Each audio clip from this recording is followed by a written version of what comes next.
ஜோதிட அன்பர்களுக்கும் நண்பர்களுக்கும் அன்பு வணக்கம்.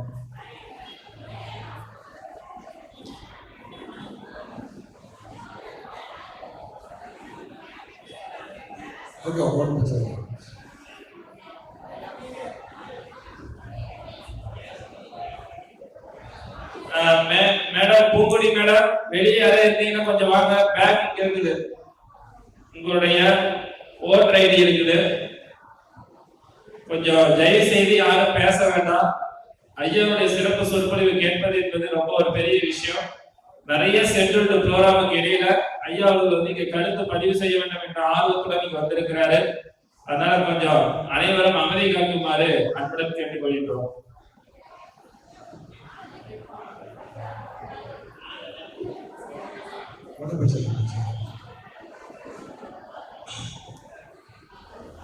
இந்த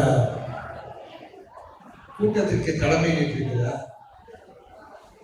அதாவது செந்தூர் அறக்கட்டளை முப்பெரும் தொடக்க விழா பிரகாஷ் அவர்களுக்கு, அதுபோக இந்த குழுவில் பயணிக்கக்கூடிய அனைவருக்கும் எனக்கு இந்த மாலை நேர வணக்கத்தை அன்புடன் தெரிவித்துக் கொள்கிறேன்.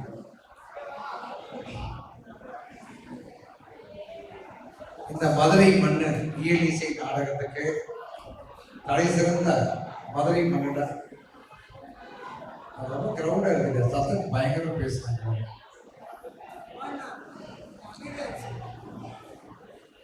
அவன் அந்த வடக்கு கொஞ்சம் நல்ல சத்தமா பேசுமா, ஏன்னா கேட்க நீங்க பேசுறது எனக்கு கேட்கவே இல்லை, கொஞ்சம் சத்தமா பேசுங்க. என்ன பேசுறீங்கன்னு சொன்னா கூட நானும் சமாளம் செஞ்சுக்கிறோம்ல. ஏதோ மீட்டிங் வந்திருக்கிற பையன் கொடுத்துருக்கிறாங்க, உட்காந்து பேசிட்டு கேட்காதீங்க. இந்த இசை நாடக மதுரை சார்ந்த இந்த பெரிய மண்ணில் இந்த முப்பெரும் விழா என்ற ஒரு விஷயத்திற்கு பிரகாஷ் அவர்கள் அழைப்படுத்தமைக்கு நன்றி. இதுல முக்கியமாக உங்களுக்கு இங்க இருக்கிறவங்களுக்கு என்னை பற்றி தெரியுதோ இல்லையோ, ஆனா உலகத்திற்கு அறிமுகப்படுத்துற என்னை உலகத்துக்கு அறிமுகப்படுத்துற முதல் மனிதன் டாக்டர் கணியர் ராஜசேகர் தான் என்னுடைய முதல் சமாதானம். எனக்கு நீண்ட கால நண்பர் தான். ஆனா என்ன அப்படின்னு சொல்லி கேட்டீங்கன்னா, உன்னுடைய விஷயம் முன்னோடு இருக்கக்கூடாதுன்னு நீ வெளி உலகத்துக்கு ஒரு விளக்கு பூட்டி விட்டவரு அவரு. அதில் எந்த விதமான மாற்றமும் இல்லை. பெரும்பாலும் இந்த கலையை பாத்தீங்கன்னா 25 வருஷமா பயணிச்சுட்டு இருக்கிறேன். ஆனா இருந்தாலும் என்னன்னு கேட்டீங்கன்னா, இன்னும் நிறைய மக்களுக்கு அடிப்படையாக கொண்டு போய் சேர்க்கணுன்ற எண்ணம் உண்டு. சரி, இன்னைக்கு வந்தாச்சு, ஏதாவது ஜோதிடர்களுக்கு நல்ல பயனுள்ள தகவல் கொடுக்கணும்னு விரும்புகிறாங்க. ஐயா என்ன தலைப்புங்க ஐயா கொடுக்கலாம், கணியதையா என்ன சப்ஜெக்ட் பேசணும், உருப்படியா மக்களுக்கு பயன்படுறதா இருக்கணும், ஜோதிடர்கள் தெரிஞ்சு கொள்றதா இருக்கணும். அந்த அவங்க உட்காந்து லைன்ல போயிட்டு இருக்கிறேன். அதனால என்ன தலைப்பு கொடுத்தா இன்றைய கால தேவைக்கு மக்களுக்கும் பயனுள்ளதா இருக்கணும், அதே சமயம் நம்ம ஜோதிடர்களுக்கும் ஒரு அறிவு சார்ந்த விஷயமா இருக்கணும். ஏதாவது ஒரு தலைப்பு சொல்லணும்.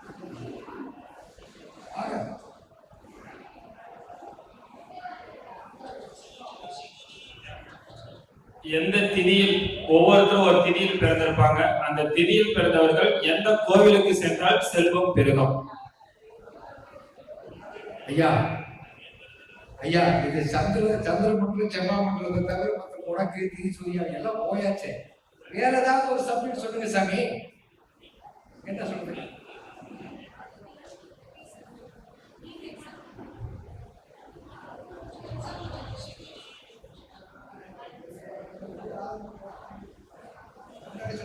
ஏதாவது ஒரு சப்ஜெக்ட் சொல்லுங்க. பெரியவங்க பண வருமானம்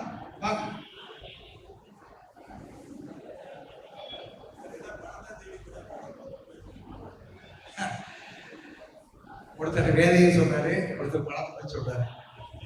சரி, முக்கியமா என்னன்னு சொல்லி கேட்டீங்கன்னா, பணம் இன்னைக்கு ஒரு மனிதனுக்கு, இந்த உலகத்திற்கு, சமுதாயத்திற்கு எல்லாத்துக்கும் தேவையான விஷயம்.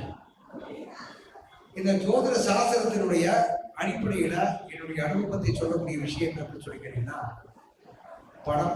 பணத்தை ஈர்க்கக்கூடிய விஷயங்கள் எது கேட்டீங்கன்னா அந்த 11ஆம் பாவகம் தான். பெரும்பாலும் அம்மா நீங்க எல்லாரும் கொஞ்சம் போங்க, இல்லைன்னா உட்காருங்க, உடனே உட்காருங்க, இல்லைன்னா போங்க, ஏன் டிஸ்டர்ப் பண்ணிட்டு இருக்கிறீங்க, அதை செய்யுங்க. ஒரு மனிதனுக்கு வாழ்க்கையில் கிடைக்கக்கூடிய ஜீவனம், கல்வி, தனக்கு அமையக்கூடிய குடும்பம், தனக்கு பிறக்கக்கூடிய குழந்தைகள், அதுபோக நமக்கு அமையக்கூடிய நோய் சம்பந்தப்பட்ட விஷயங்கள், இது எல்லாம் நம்முடைய முன்னோர்களால் நமக்கு இட்ட பிச்சை. அதில் எந்த விதமான மாற்றமும் இல்லை. ஒரு மனிதன் செய்யக்கூடிய சுபகாரியங்கள், தான தர்மங்கள் எங்க போய் நமக்கு சேமிக்க சொன்னீங்கன்னா 11ஆம் இடத்துலதான் செய்யக்கூடிய பாவங்கள், புண்ணியங்கள், பாவங்கள் அனைத்தும் 11ஆம் இடத்துல தான் சேமிக்கும். அப்ப 11ஆம் இடத்துல சேமிக்கும் சொன்னோம்னா 11ஆம் இடத்திற்கு 7ஆம் பாவகம், லக்னத்திற்கு 5ஆம் பாவகம் பூர்வ புண்ணிய ஸ்தானம். அப்ப பூர்வ புண்ணிய ஸ்தானம் என்று சொல்லக்கூடிய 5ஆம் இடத்திற்கும் 11ஆம் இடத்திற்கும் ஒரு முக்கிய நல்ல தொடர்பு உண்டு. பெரும்பாலும் ஒரு ஜாதகத்தில் பாத்தீங்கன்னா திசைகளை பார்க்கலாம், திசை பார்க்கலாம், திசா புத்திகளை பார்க்கலாம், சந்திகளை பார்க்கலாம், எல்லாம் பார்க்கலாம். ஆனா ஒரு திசாநாதன்ற போதே சரியான முறையில பாவக ரீதியாக நாம் ஒரு திசாநாதனுக்கு இவன் பாக்கியாதிபதி, அட்டமாதிபதி, விரையாதிபதி என்று எடுத்தாலும் கூட ஒரு திதி தான் ஒரு மனிதனுடைய ஊழ்வினை விதியை நிர்ணயம் செய்தது. 14 திதிகள்ல பிரதமை, துதியை, திருதியை, சதுர்த்தி, பஞ்சமி, சஷ்டி, சப்தமி, அஷ்டமி, நவமி, தசமி, ஏகாதேசி, துவாதேசி, திரியோதேசி, சதுர்த்தசி, இந்த 14 திதிகள்லையும் அமாவாசை பௌர்ணமி திதி அல்லாத திதிகள்ல பிறக்கிறவங்களுக்கு ஒரு ஹிண்ட்ஸ் கொடுக்குறேன். இது உங்களுக்கு என்னுடைய அனுபவத்தை நல்லா கொடுக்கறதுக்கு வர்றேன். பொதுவா இந்த திதியில் பிறந்தவர்களுக்கு எந்த வயசில், எந்த காலகட்டத்தில், எந்த பாவகத்தில் ஒரு மனிதனுடைய வாழ்க்கையில ஊழ்வினை கர்மா வேலை செய்கின்ற ஒரு கணக்கு இருக்குது. பொதுவா பாத்தீங்கன்னா பிரதமை திதியில, அதாவது திதிகள்ல முதன்மையான திதி பிரதமை திதி என்று சொல்லக்கூடிய பிரதமை திதியில அந்த மனிதனுடைய ஜாதகத்துல ஊழ்வினை கர்மா எந்த வயசில் ஏற்படும் என்று சொன்னால், ஒன்று திருமண காலகட்டம் என்று சொல்லக்கூடிய காலகட்டம் அல்லது ஜீவனம் என்று சொல்லக்கூடிய காலகட்டத்துல தான் அந்த திதி அவருடைய ஜாதகத்தில் பயணத்தை பயணிக்க. அப்ப பிரதம திதியில பிறந்தவங்களுக்கு அந்த திதி சூரிய கிரகங்கள் கண்டிப்பாக திருமணம் பண்ணக்கூடிய காலகட்டத்திலேயோ அல்லது ஜீவனம் பண்ணக்கூடிய காலகட்டத்திலேயோ 25 வயசுல இருந்து 40 வயசு வரைக்கும் ஒரு பிரதமை திதியில பிறந்தவங்களுக்கு அந்த திதியினுடைய சூரியம், சூரிய கிரகங்கள் வேலை செய்யும். அதுல எந்த விதமான மாற்றமும் இல்லை. யாராவது பிரதமை திதியில பிறந்தவங்க பாத்தீங்கன்னா அவருடைய வாழ்க்கையில திருமணம் சம்பந்தப்பட்ட விஷயமோ அல்லது திருமணம் சிறப்பாக இருந்தால் ஒரு ஜீவனம், அதாவது தொழில், வருமானம், நிரந்தரமான ஒரு வேலை, நிரந்தரமான வருமானங்கள் கிடைப்பதற்குண்டான காலகட்டத்தில் மட்டும்தான் அந்த பிரதமை திதியில் பிறந்தவர்களுடைய பூமியை கிரக தோஷம் வேலை செய்யும். அப்ப திதியை பிடித்தால் விதியை வெல்லலாம் சொல்ற மாதிரி ஒவ்வொரு திதிக்கும் ஒவ்வொரு விதமான கணக்குகள் இருக்குது. இப்ப பெரும்பாலும் பாத்தீங்கன்னா சதுர்த்தி திதியில பிறந்தவனுக்கு ஒவ்வொரு திதிகளை பிறந்தவனுக்கும் ஒவ்வொருடைய கர்மா இந்த உலகத்தில் எழுதப்பட்டிருக்கும். வேப்ப மரம்னா வேப்ப மரம், புளிய மரம்னா புளிய மரம், புண்ணு மரம்னா புண்ணு மரம், நாவல் மரம்னா நாவல் மரம்ன்ற மாதிரி தாவரங்கள்ல மனிதன் பிறக்கும் பொழுது என்னன்னா ஒவ்வொரு திதிகளில் பிறந்தவனுக்கும் ஒவ்வொரு விதமான விஷயங்கள் பூமினை கர்மான் நடந்தே தீரும். இப்ப பிரதமை திதி என்று சொல்றபடி பார்க்கும்போது பிரதமை திதிக்கு அடுத்தபடியாக சதுர்த்தி திதியில் யார் பிறந்தாலும் அந்த ஜாதக வாழ்க்கையில ஊழ்வினை கர்மாவை என்ன அனுபவிப்பார் என்று சொன்னா, எதிரிகள் சதுர்த்தி திதியில பிறந்தவனுக்கு எதிரிகள் எங்கேயுமே வரமாட்டான். தாய், தகப்பன், அண்ணன், தம்பி, உற்றார் உறவினர், சொந்த பத்தா, பொண்டாட்டி, புருஷன், பசங்க, குழந்தைங்க, பேர குழந்தைங்க, இவங்க தான் சதுர்த்தி திதியில பிறந்தவங்களுக்கு அவர்கள் மூலியமாகத்தான் வாழ்க்கையில் சோதனை ஏற்படும். சதுர்த்தியில பிறந்துட்டாலே என்ன அப்படின்னு சொல்லி கேட்டீங்கன்னா, தான் தன்னை சார்ந்தவர்களை தானும் உயர்ந்து தன்னை காட்டிலும் அவர்களையும் சேர்ந்து உயர்த்ததற்குண்டான சூழ்நிலைகளை சதுர்த்தியில் பிறந்தவர் போராடுவான். ஆனால் யாராய் உயர்ந்த ஆளாக ஆக்கணும் நினைக்கிறானோ அவர்களால் அவமதிக்கப்பட்டு, அவர்களாலே அவமானப்பட்டு, வாழ்க்கையில் வந்து நூலாகக்கூடிய சூழ்நிலை சதுர்த்தி திதியில் பிறந்தவனுக்கு உண்டு. அது மாதிரி என்ன கேட்டீங்கன்னா, பஞ்சமி திதியில் பிறந்தவர்களுக்கும், சஷ்டி திதியில் பிறந்தவர்களுக்கும், சப்தமி திதியில் பிறந்தவர்களுக்கும், அஷ்டமி திதியில் பிறந்தவர்களுக்கும், ஒவ்வொரு திதியில் பிறந்தவருக்கும் நிச்சயமாக ஒரு திதியினுடைய கணக்கு உண்டு. பொதுவான சப்தமி திதியை பத்தி நிறைய சொல்லியிருக்கிறேன். சப்தமி திதியில பிறந்தவங்க, அதாவது ஒரு உண்மையிலேயே வந்து பாத்தீங்கன்னா, யாரும் சப்தமி திதியிலேயே, சஷ்டி திதியிலேயே, பஞ்சமி திதியிலேயே பெரும்பாலும் பிறந்தார்கள் என்று சொன்னால் அவர்களுடைய வாழ்க்கையில மத்திம வயதில், குழந்தை சம்பந்தப்பட்ட விஷயத்தில், குடும்ப சம்பந்தப்பட்ட விஷயத்தில் அவர்களுக்கு அவர்களுடைய திசை, அந்த திதியானது தன்னுடைய பயணத்தை பயணிக்கும்.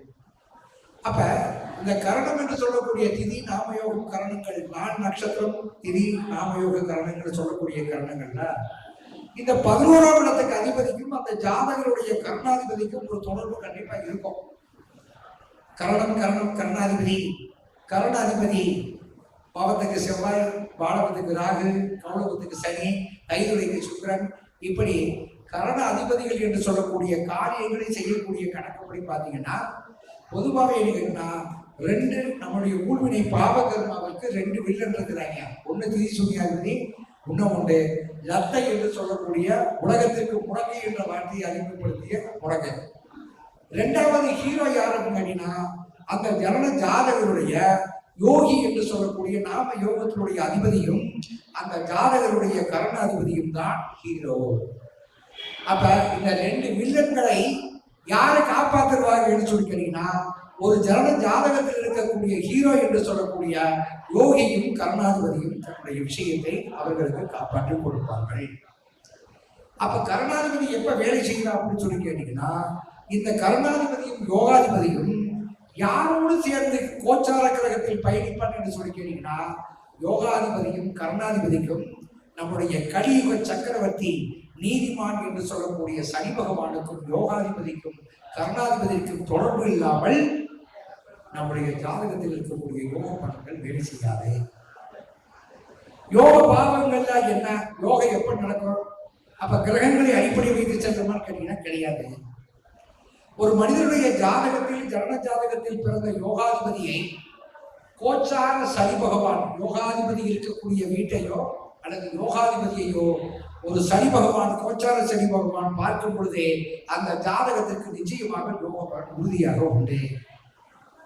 பெரும்பாலும் வந்து பாத்தீங்கன்னா, ஒருத்தர் வீடு கட்ட வர்றாங்க, வீடு கட்டுறதுக்கு எப்ப கட்டலாம் கேட்கிறாங்கன்னு வச்சுக்கிறீங்களேன். எப்ப கட்டலாம் அப்படின்னு பாத்தீங்கன்னா, இதுக்கு நம்ம தசாபுத்தி எல்லாம் போட்டு பிரிச்சு பார்க்க வேண்டிய அவசியமே இல்லை. ஒரு வீட்டுக்கு உண்டான கணக்கு எழுதுங்கன்னா, சுக்கிர இதுக்கு 4ஆம் இடம் சுகஸ்தானத்துக்கு உண்டான கணக்கு வீடு, வாகனம், நகை, அதுபோய் எனக்கு ஆடம்பர சம்பந்தப்பட்ட விஷயங்கள், பொன்பொருள் சேர்க்கை, இதை பூரா எனக்கு 4ஆம் பாவகத்தை எடுத்துக்கொள்ளுங்க. அப்போ ஒருத்தர் வீடு கட்டியிருக்கிறார் என்று சொன்னா, வீடு கட்டுறதுக்கு முன்னாடி கேள்வியை கேட்க வர்றாருன்னு சொன்னா, அந்த ஜாதகத்தினுடைய லக்கணத்தை எடுத்து லக்கணத்துக்கு 4ஆம் இடத்துக்கு அதிபதி என்று சொல்லக்கூடிய கிரகம் அவருடைய ஜனன ஜாதகத்தில் எந்த இடத்துல இருக்குன்னு பாருங்க. அப்ப ஒரு உதாரணத்துக்கு மேஷ லக்கணம்னு வச்சுக்கலாம். 4ஆம் இடத்துக்கு அதிபதி யாரு? சந்திரன். அப்ப சந்திரன் துலாம் ராசியில இருந்தாருன்னா, அந்த துலாம் ராசி மண்டலத்தை கோச்சார சனி பகவான் கணக்கும் பொழுதோ பார்க்கும் பொழுதோ பூமிக்கு உண்டான யோகம் அவருக்கு இயற்கையாகவே கிடைக்கும். நம்ம என்ன சொல்லுவோம், இந்த 7 சனி நடக்குது, அதுபோக எனக்கு என்ன அர்த்தமச்சேரி நடக்குது, அர்த்தாஸ்தமச்சேரி நடக்குது, அதெல்லாம் விட்டுருங்க. ஒரு மனிதனுக்கு நம்மகிட்ட வரக்கூடிய காலகட்டத்துல நமக்கு என்ன தேவைன்னு சொல்லிட்டு வர்றாரோ அவருக்கு வழி சொல்வதுதான் ஒரு ஜோதியுடைய வேலையே முடிய. நமக்கு உனக்கு 7 சனி இருக்குது, அதெல்லாம் நம்ம விட்டுறோம். பெரும்பாலும் இப்போ உங்களுக்கு திருமணம் ஆகணும் அப்படின்னு பாத்தீங்கன்னா, இப்ப யாரு வேணாலும் ஜாதகத்தில் திருமணம் பண்ணவங்க இருக்கீங்க. லக்கணத்துக்கு 7ஆம் இடத்துக்கு அதிபதி அவங்களுடைய ஜனன ஜாதகத்தில் எந்த இடத்துல இருக்கின்றானோ அந்த இடத்தை கோச்சார சனி பகவான் பார்க்கும் பொழுதுதான் திருமணம் ஆகியிருக்கும். இது ஒரு பெரிய கம்பசூத்திர வேலை கிடையாது. லக்கணத்துக்கு 7ஆம் இடத்துக்கு அதிபதி ஜனன ஜாதகத்தில் எங்க இருக்கிறானோ அந்த இடத்த கோச்சார சனி பகவான் பார்க்கும் பொழுது நடக்கும். வீடு வாசல் கட்டணுமா, 4ஆம் இடத்துக்கு லக்கணத்துக்கு 4ஆம் இடத்துக்கு அதிபதி அந்த ஜாதகத்துல வந்து எங்க இருக்கிறான்னு பாருங்க. அதை கோச்சார சனி பகவான் கடக்கும் பொழுது கண்டிப்பாக வீடு வாசல் கட்ட சொல்லுங்க, கண்டிப்பாக கட்டுறதுக்குண்டான சூழ்நிலைகள் உண்டு.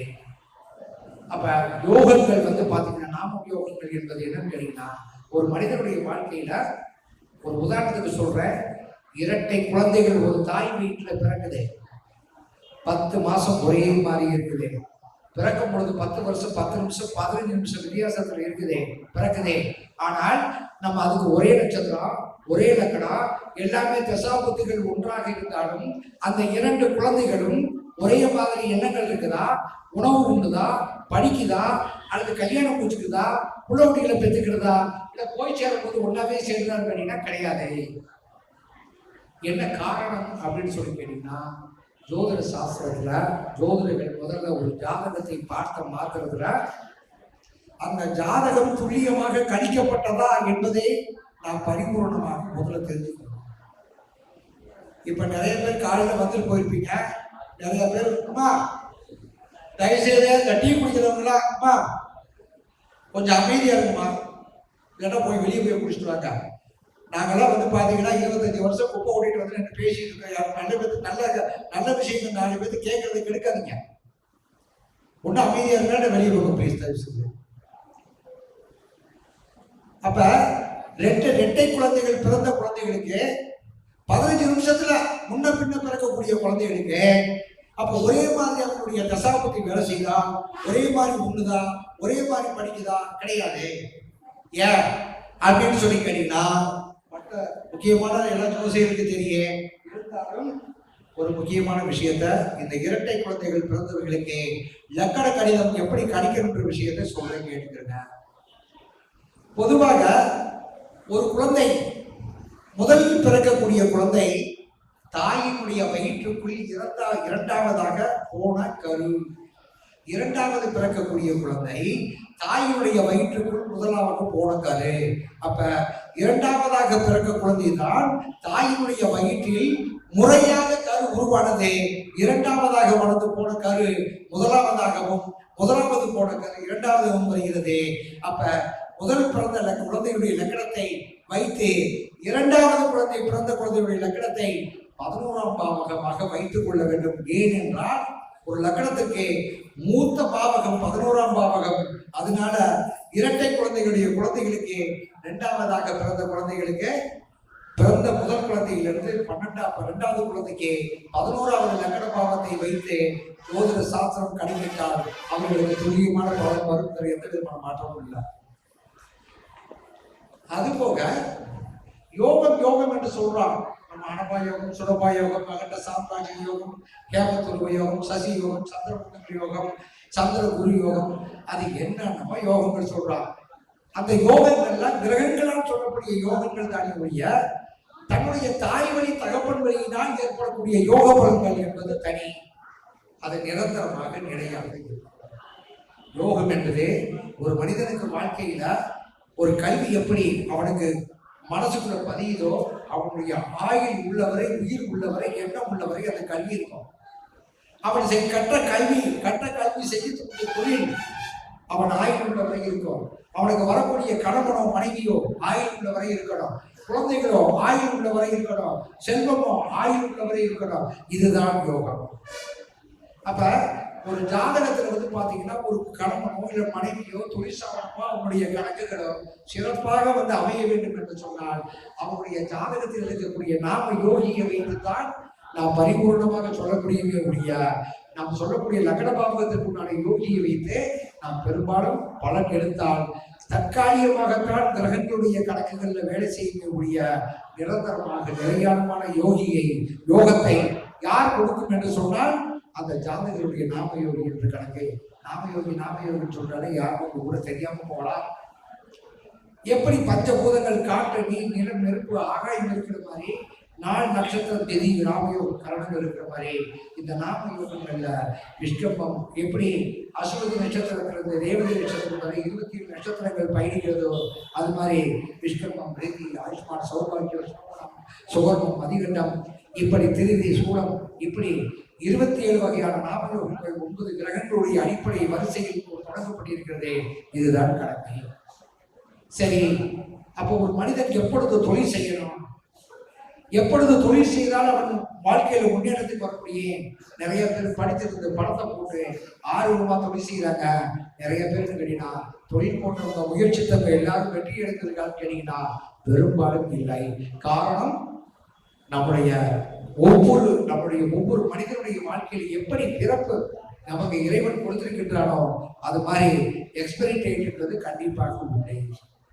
அப்ப ஜீவனத்தை எப்படி வந்து தேர்ந்தெடுக்கணும்னு சொல்லி கேட்டீங்கன்னா நம்ம பெரும்பாலும் 10ஆம் இடத்துக்கு உண்டான இடத்தை பாவகத்தை வைத்துத்தான் பார்ப்போம். அது தவறல்ல. 10ஆம் இடம் பாவகம் என்பது இந்த மனிதன் என்ன தொழிலை செய்ய போகிறான் என்பதை நிர்மாணிக்குமே தவிர இவன் எப்படி செய்ய போகிறான், அந்த தொழிலை எப்படி அந்த தொழில் மூலியமாக வருமானம் செய்ய போகிறான், அந்த வருமானம் செய்யக்கூடிய வருமானத்தை எப்படி சேமிக்க போகிறான், அந்த சேமிக்கக்கூடிய பணம் அப்படிக்கு எப்படி யோகபலமாக வரையும் என்பதை 10ஆம் இடம் உறுதிப்படுத்தாதே. 10ஆம் இடம் என்பது இவர் என்ன தொழில் செய்ய போறாரு. இப்ப நான் ஜோசியர், மேல உட்காந்துருக்க எல்லாருமே ஜோசியர், அந்த பக்கம் மைசெட்டுக்காரு ஒரு கேமராமேன், நீங்க உட்காந்துருக்காங்க யாராவது இருப்பீங்க. அப்ப பிறக்கும் பொழுது என்ன பண்ற ஆண்டுங்க, இவனுக்கு இந்த தொழில் தான், இதுதான் இவனுக்கு நிர்ணயம், இதுலதான் முன்னேறணும் அப்படின்றதை நாம் யார் சொல்ல முடியும்? ஜோதிடர் மட்டும்தான் சொல்ல முடியும். அது கணித ஜோதிடர் தான் சொல்ல முடியும். அப்ப 10ஆம் இடத்தை வைத்து ஒரு மனிதனுடைய ஜாதகத்தில் இவன் என்ன தொழில் செய்யலாம், இவர் உணவுத்துறைக்கு போகலாம், இவர் விஞ்ஞானியாக போகலாம், இவர் அரசியல்வாதியாக போகலாம், இவர் ஆன்மீகவாதியாக போகலாம், இவர் மக்களுக்கு தொண்டு செய்ய போகலாம், இது மக்களோடு தொடர்புடைய தொழிலை செய்ய போகலாம் என்பதை 10ஆம் இடம் நிர்ணயம் செய்யும்.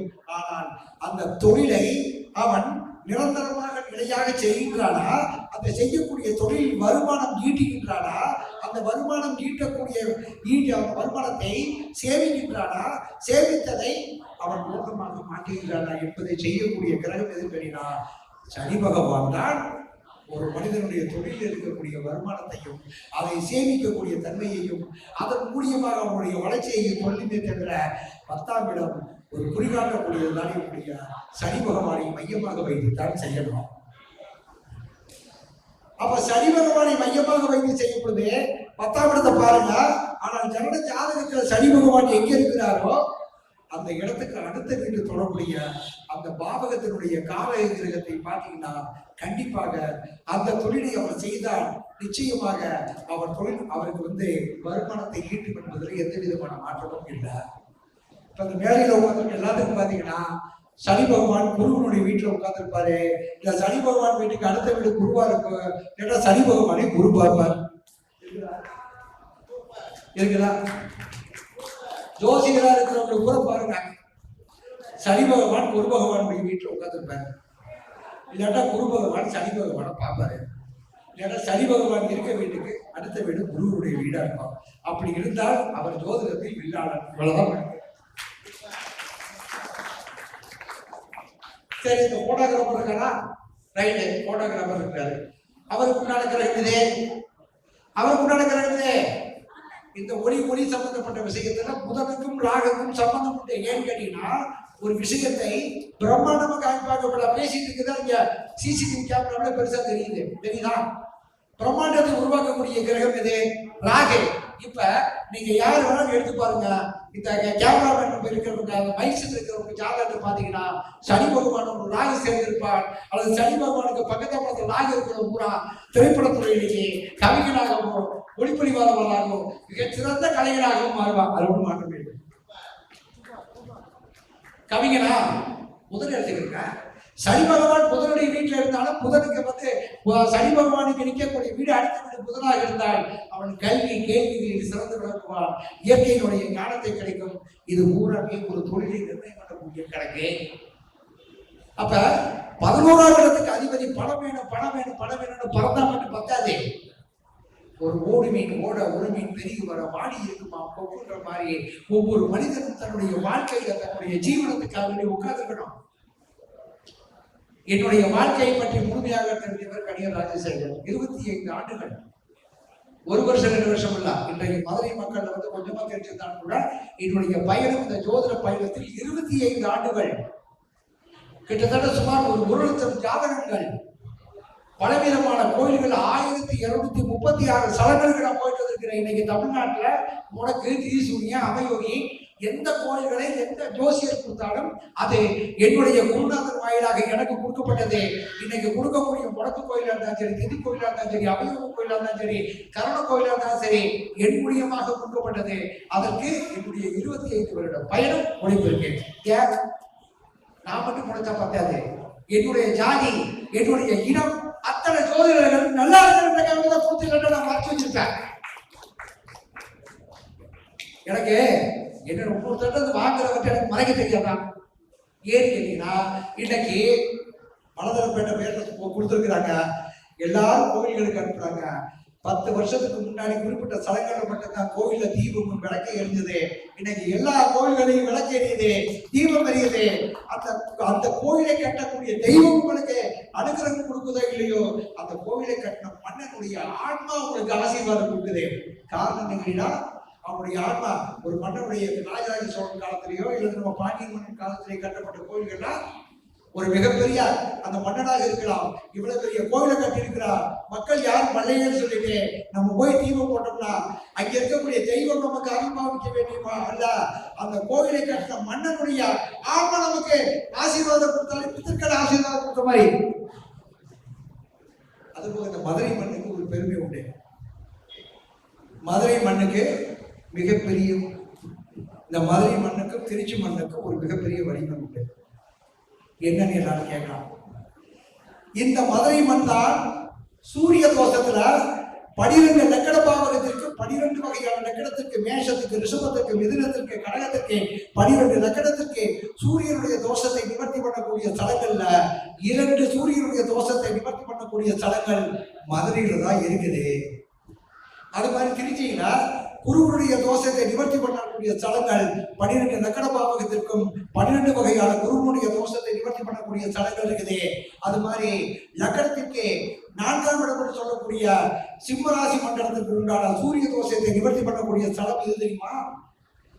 நம்ம சோழவந்தான் பக்கத்தில் இருக்கக்கூடிய திருவேடகம் ஏடகநாத சுவாமி 4ஆம் இடம் சுகஸ்தானத்துக்கு உண்டான சூரிய தோஷத்தை நிவர்த்தி பண்ணக்கூடிய ஸ்தலம்.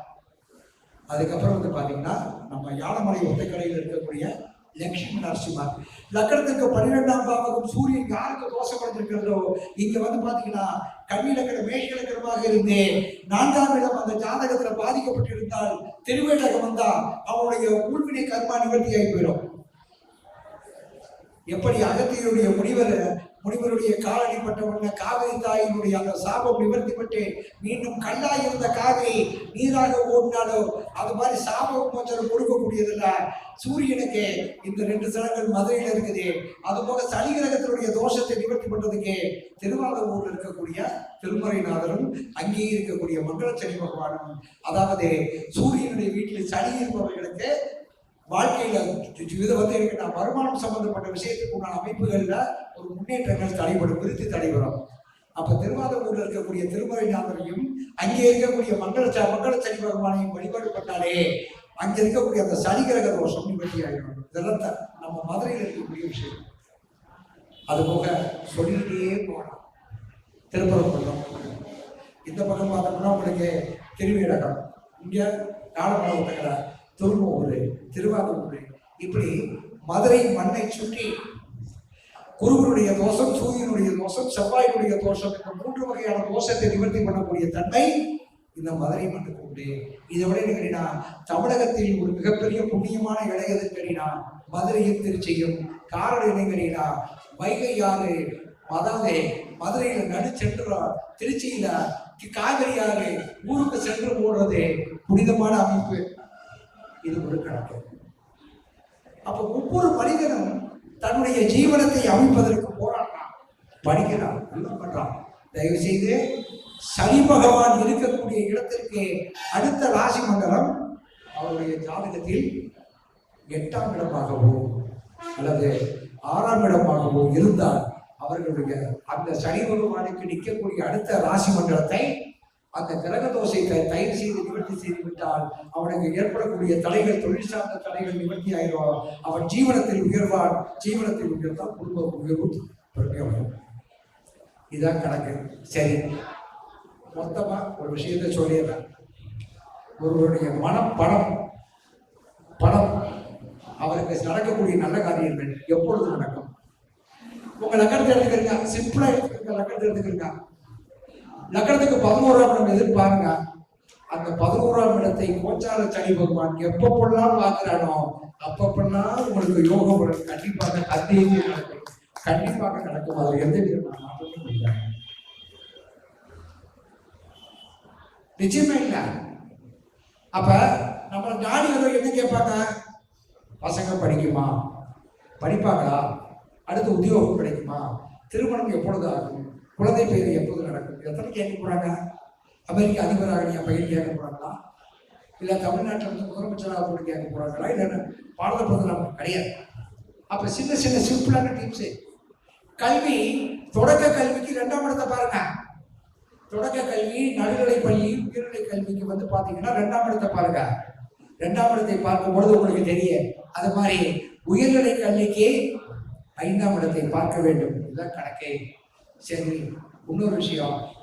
ஒருத்தர் ஜாதக கல்யாணம் முடிச்சு 5 வருஷம் 6 வருஷம் ஆச்சு, எப்பொழுது குழந்தை பிறக்கும்னு கேட்கிறாங்க. குழந்தை பிறப்புக்கான சமாச்சாரத்தை சொல்லணும், சொல்ல முடியுமா சார்? குழந்தை பிறப்பு எப்ப ஒரு ஜாதகத்தை பார்த்தா எப்ப குழந்தை பிறப்பு பிறக்கும்னு சொல்லணும். ஆணுக்கு 5ஆம் இடத்தையும் பெண்ணுக்கு 9ஆம் இடம், இந்த 2 கிரகங்களும் கோச்சாரத்தில் பயணிக்கும் பொழுதே நிச்சயமாக குழந்தை பிறக்கும். ஆணுக்கு 5ஆம் இடமும் பெண்ணுக்கு 9ஆம் இடத்துக்கு அதிபதியும் கோச்சாரத்தில் பார்வை பெறும் பொழுதோ ஒன்று சேரும் பொழுதோ கரு உருவாக குழந்தை பிறக்கும். இதுதான் கணக்கு.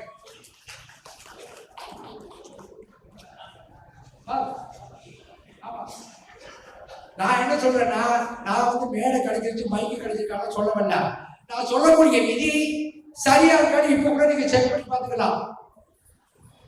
அவரை எப்ப குழந்தை பிறக்கும் சொல்லிட்டார், என்ன குழந்தை பிறக்கும்னு நான் சொல்றேன். அது அவர் தான் சொல்லுவாரு. ஏன்னா அவர் தான் வந்து பாத்தீங்கன்னா டக்குன்னு அடிப்பவரே, அவர் ஒரு வகையில வித்தக்காரரு. எனக்கு ஜாதகத்தை இருந்தாலும் அதையும் தெரிஞ்சிடுவோம். ஒரு நிமிஷம் இருங்க.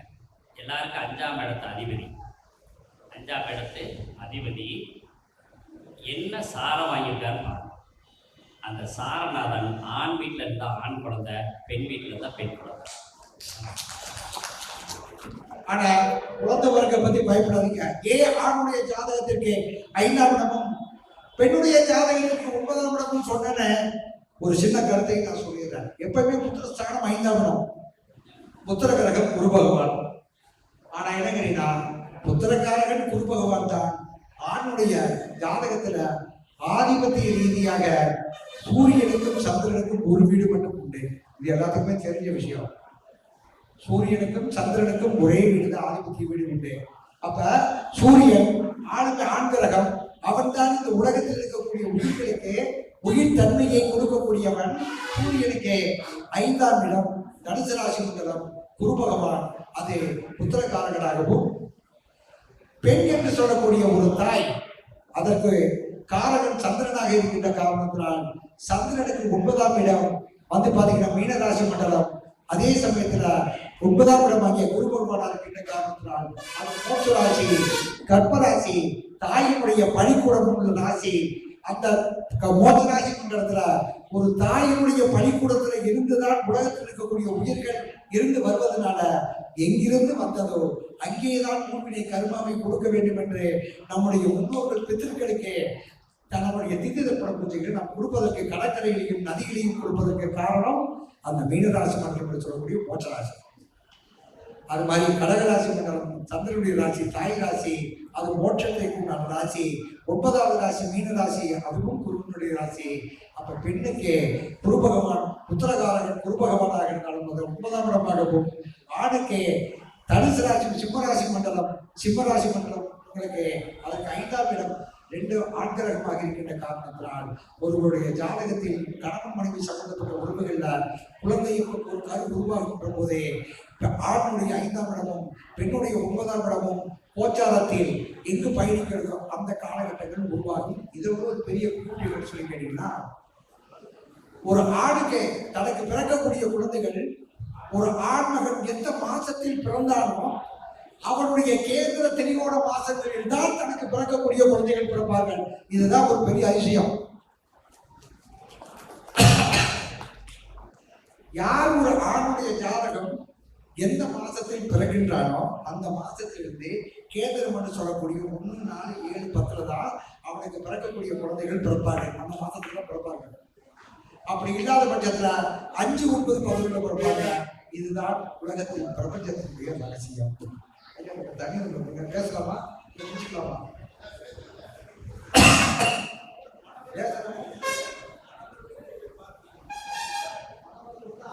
சொல்றீங்க சார், நான் சொல்லிட்டேன் 11ஆம் பாவகத்தை சனி எப்பப்ப பாக்குதோ அப்பப்போ பணம்.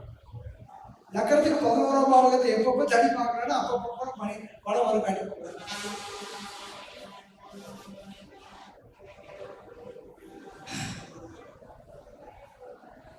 ஆகினால எனக்கு இந்த வாய்ப்பை கொடுத்த இதை விட என்ன கேட்டீங்கன்னா, உலகத்திலேயே எனக்கு மீண்டும் சொல்றேன், இப்பயும் இந்த மேல எனக்கு வந்து விழா நடக்கிறது தெரியாது.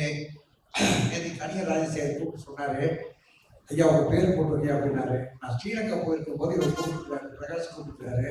எடுக்க முடியாத சூழ்நிலை ஆகி போச்சு. அதனால எனக்கு வாய்ப்பு கொடுத்த இந்த வாய்ப்பை கேட்டார். எது போய் கேட்டா யூடியூப் சேனல் 2, 3 சேனல்